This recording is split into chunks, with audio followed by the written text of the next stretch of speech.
কেন্দ্রীয় বাজেট নিয়ে বিরোধীদের বক্তব্যকে নস্যাৎ করে দিলেন মুখ্যমন্ত্রী ডক্টর মানিক সাহা। বাজেট হয়েছে দেশের আম জনতার স্বার্থ সুরক্ষায়। বাজেটটিকে স্বাগত জানাচ্ছেন দেশের সাধারণ মানুষ। কেন্দ্রীয় বাজেট নিয়ে সংবাদ মাধ্যমের প্রতিক্রিয়ায় জানিয়েছেন মুখ্যমন্ত্রী ডক্টর মানিক সাহা। देखिए, ये बजट मैं समझता हूँ पहले ये इतना अच्छा बजट हुआ है। विरोधी वाले तो कहेंगे आप बजट अच्छा नहीं हुआ, हमेशा बोलते रहेंगे, लेकिन आप देखोगे जनरल पीपुल उसको स्वागत किया है। इतना अच्छा बजट हुआ है और 3 पिलर के ऊपर ये बजट हुआ है। एक तो हो गया कि जो लास्ट माइल में है, हम लोग कहते हैं हमेशा, माननीय प्रधानमंत्री जी हमेशा कहते हैं लास्ट माइल के जो लोग हैं, वहाँ का एरिया है, वहाँ का डेवलपमेंट होना चाहिए। इस बजट में ये 3 पिलर में एक है। दूसरा, उन्होंने कहा कि हमारा जो इंफ्रास्ट्रक्चर डेवलपमेंट होना चाहिए, सभी जगह पूरा देश में इंफ्रास्ट्रक्चर डेवलप होना चाहिए। तीसरा उन्होंने क्या कहा, सबका साथ सबका विकास और विश्वास।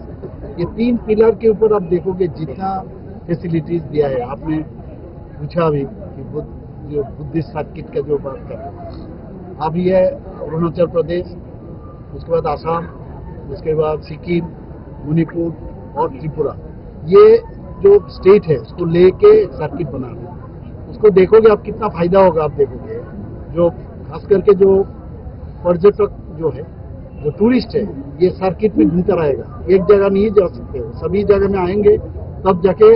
क्योंकि इस बार भी हम बजट में देखा, माननीय प्रधानमंत्री जी भी अपना जो बाइट उन्होंने दिया है, जो ब्रीफिंग की है, उसमें आप देखोगे नॉर्थ ईस्टर्न जोन में काफी उन्होंने एम्फेसाइज किया है कि नॉर्थ ईस्टर्न जोन में सभी देश के लिए सभी जगह के लिए किए हैं, लेकिन नॉर्थ ईस्ट के लिए टूरिज्म के ऊपर काफी जोर दिया।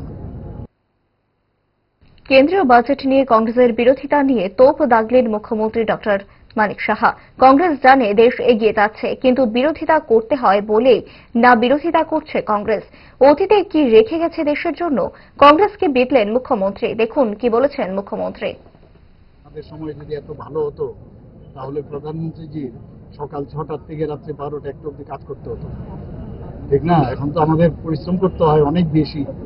কেউ যদি আগে কিছু করে যেত, পূর্বপুরুষরা যদি করে যেত, তাহলে তো অনেক সুবিধা হয়। তো মানে ফিজিওলজি এটা, ওনাদের কি বলবো, ওনারা তো জানেন কি করেছেন আগে। ওনাদের সময় তো ঘোটালা ছাড়া কিছু ছিল না, খালি স্ক্যামেরই তো ছিল। আমাদের কিছুদিন আগে হোম মিনিস্টার সাহেব কি বলেছেন, যে যখনই হেরে যান বলেন, কি বলেন উনি, যে ईवीएम खराब। उन्हीं बोलते हैं मैं एक छोटा सा एक सुझाव दे देता हूँ और मुफ्त में मैं सुझाव दे रहा हूँ। क्या है कि अगर हमारे जैसे सवेरे 6 बजे से रात 12 बजे तक काम करोगे ना, तो अब ईवीएम से तुम्हारा रिजल्ट मिलेगा। तुम लोग अपने बारे में खाली सोचते रहते हो, ईवीएम से कहाँ से रिजल्ट मिलेगा?